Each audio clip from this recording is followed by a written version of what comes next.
series September because that was dramatic. I'm trying to be prepared, but I'm also messy. The series full. I'll see if they make a series with the second book, which I will watch. Oh my God, stop talking. So anyway, fumbling through this as well. Do your homework, Audrey. Hold on. Hold please. So anyway, this is entirely too much exposition. Let's do this again. Let's talk about the books. Hi everybody, it's Audrey and welcome back to Chapter and Converse, and welcome to my first wrap up of series September. So I have done 2 vlogs to date, third one TBD. And then I honestly think, I'm filming this, I still have 5 days to go, but that I'm gonna spend this entire month, I think, in series books. So I'm like doing the math in my head, not even the math, I'm thinking, let's just get to it. So I have had a really good reading month. So I love me a series, you guys know that. I filmed a whole bunch of videos about what I was going to read. Did I stick to that? No, of course not, because there were just so many books that I wanted to dive into. But I did make a good dent. I got back to some things that I didn't even know I was missing. I just love that feeling of rediscovering a book or like discovering a new series, and read some new stuff, read some classics. I just was all over the board. So let's just dive in to what I read, part 1. Let's go. So like I mumbled in the intro, I have posted 2 vlogs to date about series September, which is probably like the first half of the month. And I'm going to talk about some of those books. I'm going to talk about some of the books I've read since then. And I can't be bothered talking about them in order because there's no fun. Then you know what's coming. So where's the fun in that? So let's just talk about... First book I'm going to talk about, I 1000% talked about in the vlog. So this is The Final Gambit by Jennifer Lynn Barnes. So this book came out in September. I was so excited for it. And this is the 3rd and final book in the Inheritance Game series, according to Jennifer Lynn Barnes. But Jennifer Lynn Barnes just put out a post that, I'll pop it up here if you guys haven't seen it. There's a 4th book coming out next year, which is focusing on 2 of the Hawthorne brothers. And I always have mixed feelings about final books because it leaves you wanting something more, which is not to say that things don't get wrapped up, because they do. But then I also feel like, okay, you put a pin in this story, so I don't need to know what happened to these characters afterwards because I'm left to imagine what happens to these characters next. So I'm not going to go into too much detail about what this book is about, but just to set up the trilogy, the Inheritance Game starts with a junior in high school named Avery Grams. She is living with her half-sister, so they have the same father and different moms. And Avery's mom had passed away recently. They are basically just scraping it together, just getting by. So Avery has big dreams about going to college and traveling and getting out. And she winds up getting a visit from an attorney who lets her know that she has been named in a will of a man named Tobias Hawthorne, who is a billionaire down in Texas who has passed away. So the hitch is that Avery has never heard of this man. She has never met this man. So what we find out in the opening pages of the Inheritance Games is Avery winds up inheriting Tobias Hawthorne's entire fortune, much to the chagrin of his 2 daughters and to his 4 grandsons. So Avery winds up having to live in the house for a year. There's strings, there's rules, there's all sorts of things. It's got that Knives Out kind of a feel because everyone wants to know, who is she? Why did she get the fortune? And obviously people are out to get her. People are out to dispute the will. And it was fun. It was well done. There are riddles, there are clues, there are mysteries, there are twists, and I just was here for the entire ride. It definitely also has a Westing game vibe to it, which I think helped inspire the book for Jennifer Lynn Barnes, if I'm correct in that. I'm pretty sure I'm right in that. But I just had such a great time with it. So this book continues/ends the story. I enjoyed all 3 of these books tremendously. The Inheritance Game was definitely my favorite, but this was a 4-star read for me, as was book number 2, The Hawthorne Legacy. So I was happy to see some of the characters.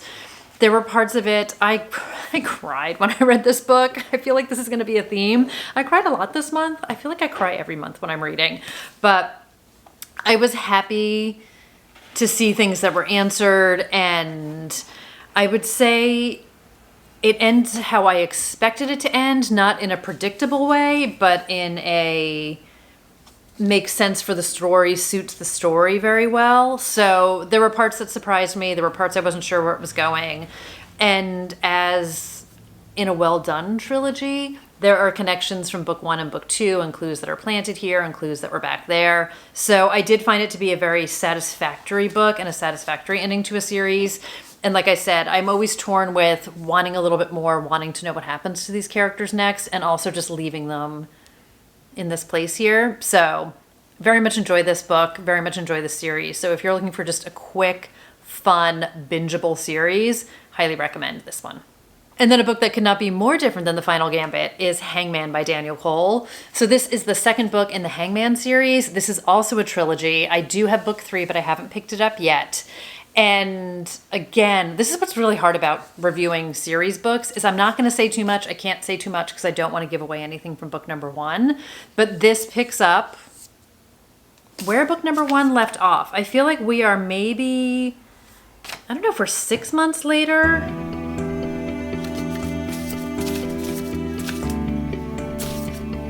This takes place 18 months later. One of my biggest pet peeves is when people guess about the details of a book and it's like you're holding it right there. So I'm calling myself out. So it's 18 months later from when Hangman ended. And this is one of those books where that was a detective mystery thriller set in the UK. And the premise of that book is when it opens, our 2 detectives are called onto the scene of a very gruesome body, which is actually body parts from 6 different people sewn together, which is where it gets the nickname the Rag Doll in the press. And we follow them on trying to figure out who those 6 people are. And then the Rag Doll killer issues a letter calling out his next 6 victims, which includes one of the names of one of the detectives from that book. So it's amazing. It was such a good book. I compulsively read it. And one of my favorite parts about that book is it is so darkly funny and the humor plays such a huge role in that book. So it is gruesome. It is violent. It is you are in it. You are seeing the body. It was atmospheric. It was super descriptive. I feel like you were smelling things in that book. Like it takes you onto the crime scene with our detectives. And I was a little bit apprehensive about it, but I wound up completely loving it. And part of what I loved about Rag Doll was how the humor balanced it out. So the character Wolf, who was the main detective in that one, and his partner is Emily Baxter. Wolf has just such a great way about him, and I absolutely loved it. And I did a mix of audiobook and physical book with that one. So with Hangman, we had the same narrator, whose name is escaping me. Do your homework. Do your homework, Audrey. Hold on. Hold, please. I will not be a bad booktuber. I will not be a bad booktuber.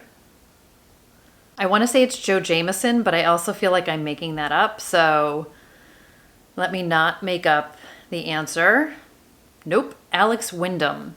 I think Joe Jameson is a different audiobook narrator. So Alex Wyndham is the audiobook narrator for Rag Doll and for Hangman. And he continues to be absolutely amazing to listen to. So in this book, 18 months later, we are following a case that begins in the UK and then it's kind of a copycat killing that's happening in New York. So we are in both cities. We are seeing murders in both places and they are oddly similar to one another.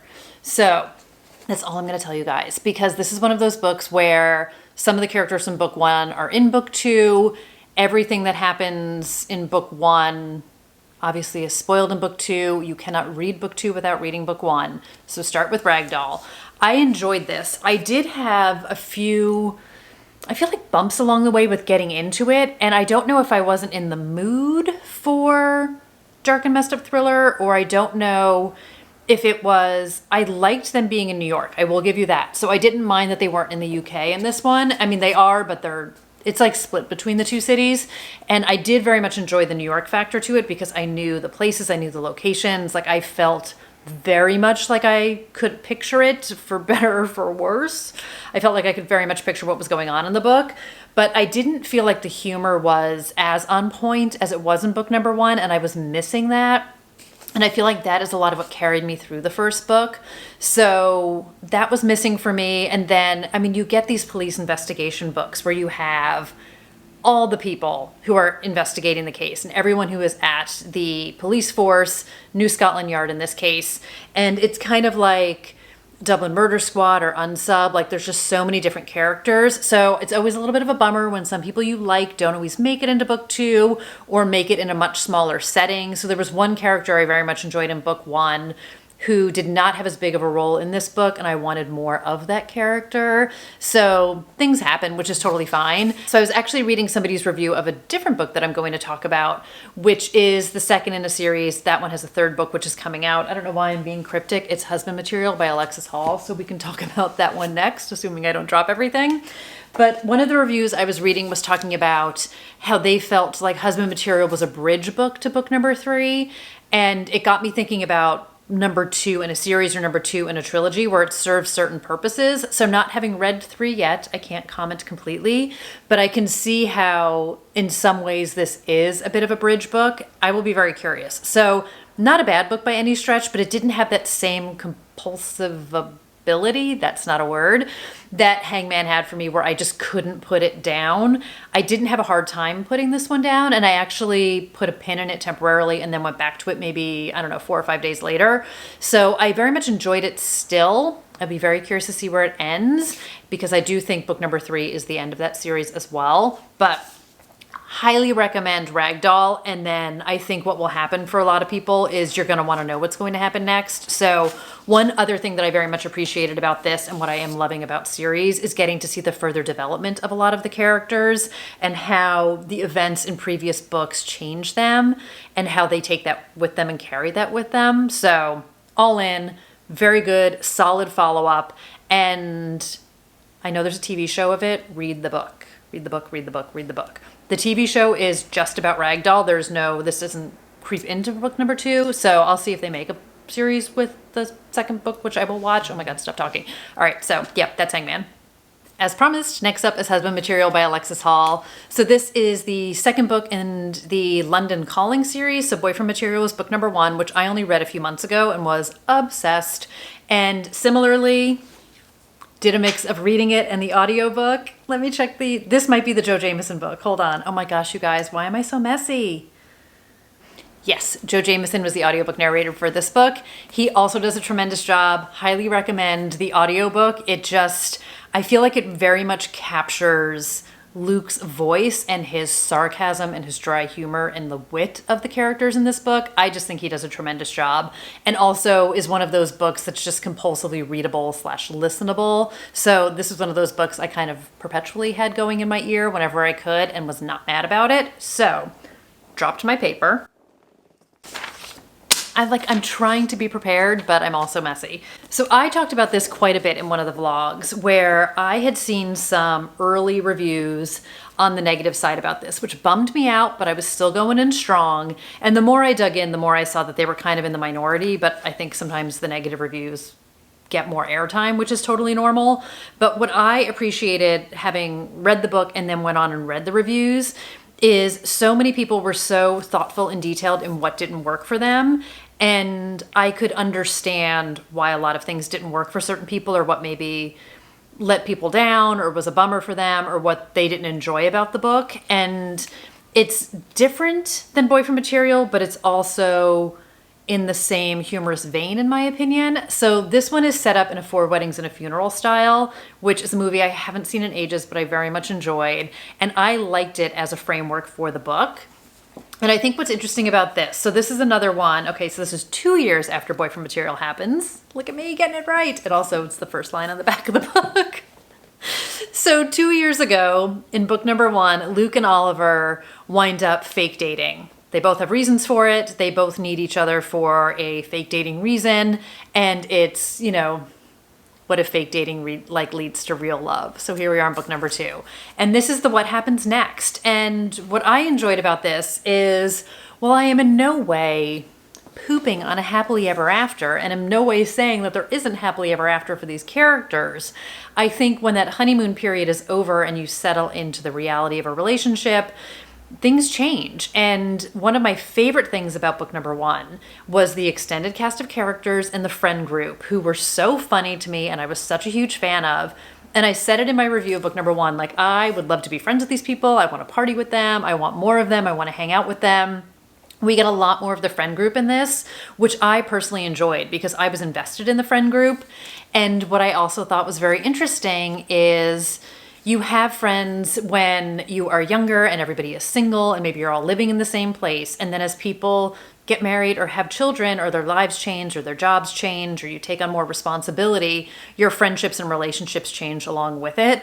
So I really liked the exploration of that and what felt to me in its own much funnier way than probably my life ever has been, but showing how that happens and how those relationships change and what that does to the dynamic of the relationships and the friendships.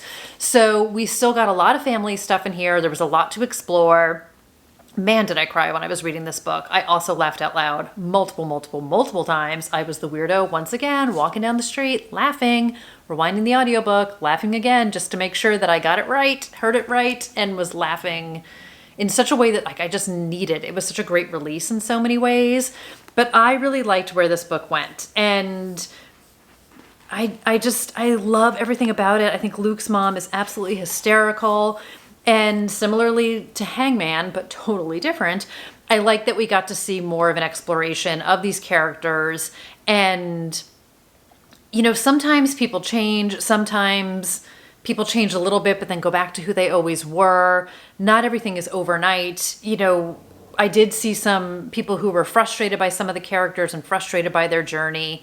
But again, to me, it felt very authentic in the sense of people can make efforts to change their behavior, to change who they are, to shake bad habits, to, I hate to use the phrase like grow up because that just makes me cringe, but people are fundamentally who they are, and for better or for worse, whether they fall back on bad habits or fall back into bad behaviors or just fall back into old habits and old behaviors, to me that was very realistic. So I enjoyed this. I enjoyed the character's journey in this. I understand, like I said, why some people were not wholly satisfied with elements of it. I recommend, if you have read this, go read people's reviews on Goodreads because there's a lot of really good ones out there. But at the end of the day, I mean, I gave it a 4. I thought it was great. Boyfriend Material was a 5 for me. This was a solid 4. Book number 3 in the series is coming out, I guess, next year, and I will be reading it for sure. So I feel like any book that can weave together such humor and wit and love and also grief and loss and complications of family relationships and sibling relationships and parent-child relationships, I just gets like all the stars for me. The way that Alexis Hall is able to weave in so many different elements successfully, I just think is tremendous. So one more time, loved it. So I went on a bit of an audiobook journey this month, as you guys have probably figured out. And the next one I have is Ralph's Party by Lisa Jewell. So I have talked about this book on here before. This was her first book, which came out in 1999. It was the first book of hers that I had read. I read it back in the day, and it totally turned me on to her. And this was definitely sort of in the vein of Bridget Jones' Diary was coming out. It was Marian Keyes. When I had discovered her, I was gobbling up all the British authors writing about being single, being in your 20s, figuring out your life, figuring out yourself. And I was obsessed with this book, just totally obsessed. Like I said, turned me on to Lisa Jewell as an author. And what I didn't realize is, I want to say maybe like 10 years after she wrote this, she wrote a book called After the Party, which is the second book in this series, and that's what made it qualify for Series September. If some of you guys are like, this isn't really a series, again, not that I only had to read series, but technically it is. So anyway, long backstory, but I listened to this. So this book was read by Imogen Church, a great audiobook, and I was reminded why I became obsessed with Lisa Jewell in the first place and why I related to so much of this book at the time when I read it. And I'm not gonna lie, even though my life is not what it was when I first read it or what is reflected in this book, there were so many moments in this book where once again, I was like, yes, I remember that. Yes, I can relate to that. Yes, I've had that feeling. Yes, I still have that feeling. Oh my God, we're listening to Oasis. Give me more. We're listening to The Laws. Give me more. And I just love it. She is, to me, such a smart, witty, just has such a pulse on people's feelings. It's very much a slice of life book in a lot of ways. And I feel like she really captures a time and a place and an experience. And I loved it. I'm obsessed. Can you tell? I'm absolutely obsessed. I'm so glad I reread this book. I remembered the core story of this, but there were so many elements I did not remember. Understandably, it's been forever. So in this book, we are following six people who live at this apartment house in London. And our main characters are Ralph and Smith, and they are flatmates. They have known each other forever, and they are in search of a new flatmate. So enter Jemima. She is looking for a place to live. So she winds up moving in with the two of them who live on the first floor of this building. And then living above them, we have Carl and Siobhan. They have been happily unmarried, but together for the last 15 years. And then on the top floor, we have Sherry, who is living alone, and she kind of has her eyes on Carl and doesn't see why a little thing known as a girlfriend should really be getting in her way. So this is very much the story of how these lives intertwine. There's more characters outside of this, but I don't know if it's like 6 months or a year in their lives together. And it's day to day. It is how their relationships evolve. It is secrets, and it is lies, and it is love, and it is friendship, and it is heartbreak, and it is grief. And I just found so much relatability to it. And I just loved everything about this. And I feel like it was so well constructed. I feel like the humor was completely dead on. And again, such a time and a place in your life. So they are all... I want to say they are like on the cusp of 30, just a little bit older than 30. And I talked about this in the vlog that I did when I was listening to it, where like they're lamenting about how old they are.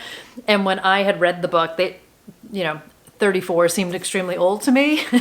Now I'm like, what I wouldn't do. Not that I would necessarily want to, if I knew then what I know now, maybe I would want to go a little bit back in time, but there was definitely a relatability to it. So they are sort of beyond kind of those post-college years where you don't have a lot of money, you're just starting out, you're kind of a hot mess in certain ways. So they are a bit more established, but not to say that some of them aren't lost and trying to find themselves and trying to figure out their place. And there was just so much of it that I connected to and I thought was just so realistic, and I can't scream about Lisa Jewell enough. I just think she's so tremendous. And I know that she has made the pivot into mysteries, which I love as well. But I really feel like if you're a Lisa Jewell fan, like I highly recommend going back to where it started. And I 1,000% purchased After the Party. So when that arrives, I'm excited to read about it and see what happens next. And I'm guessing... this is like a total shot in the dark because I didn't read the blurb on it because I didn't want a reminder kind of what happened in this book, even though I kind of remembered what happened in this book. But I expect it's going to be a little bit like husband material in that we get to see the what happens after. And I have some hopes and expectations of what I want to happen with some of these characters. I don't know if everybody is going to show up in book number 2, but I'm just excited for it. And I had somebody ask me in a comment recently about like why I reread books. Like, why do you do so many rereads? And I don't even know how to properly articulate why I love to do rereads, but this book reminded me why I do, because there to me is nothing better than being reminded about why you fell in love with a book or an author. There's such a comfort. Like I feel like Lisa Jewell's books, I think I said it in the vlog, is like a warm hug to me. There's such a familiarity to it and a nostalgia to it. And I just love being reminded about why I love these authors in the first place. I love a good story. To me, rereading a book is no different than watching a TV show more than once, watching a movie more than once, like listening to a song on repeat, which are all things that I do. And I love my books. I love reading. I love story. And I do sometimes come at it with a reader hat on and then a writer hat on, how the story was constructed and turns of phrases, and with mysteries, how clues were planted and how stories were structured and how the author did it. But I think with a book like Ralph's Party, which is not a mystery, just how the relationships are developed and how the characters are developed, and again, just the language and the phrases. I just love being lost in story, and I love the familiarity, and I love being with my favorite authors and my favorite people. They're like my best friends and they don't even know it.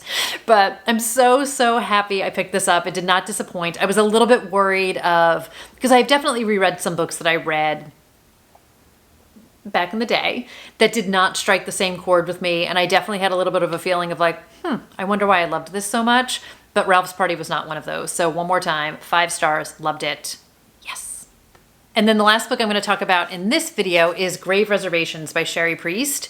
So this was when I was coming off I couldn't quite get into Hangman. I didn't know what I wanted to read. I was feeling very untethered, and I was like, let me pick up something a little bit lighter.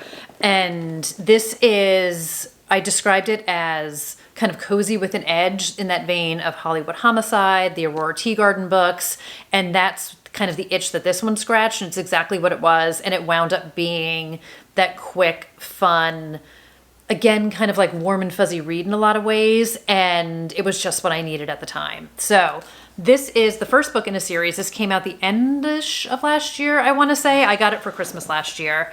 And in this one we have they describe her as an inconsistent psychic. So Lita Foley is devoted friend, struggling travel agent, inconsistent psychic. And she winds up having not really a chance encounter. She was a travel agent for this police detective, but she winds up getting one of her vibes, and she winds up switching his flight. He's super patutzed about it, but then the original flight that he was supposed to get on winds up blowing up. So she basically has saved his life, and he has decided this woman might be onto something, and she might be able to help me solve this cold case that I have from a few years ago that has been bugging me to no end because I haven't been able to solve it. So maybe her psychic abilities will be able to get me kind of some new clues and some new leads that I can follow. So she winds up partnering with him. She has a little bit of her own selfish motivation.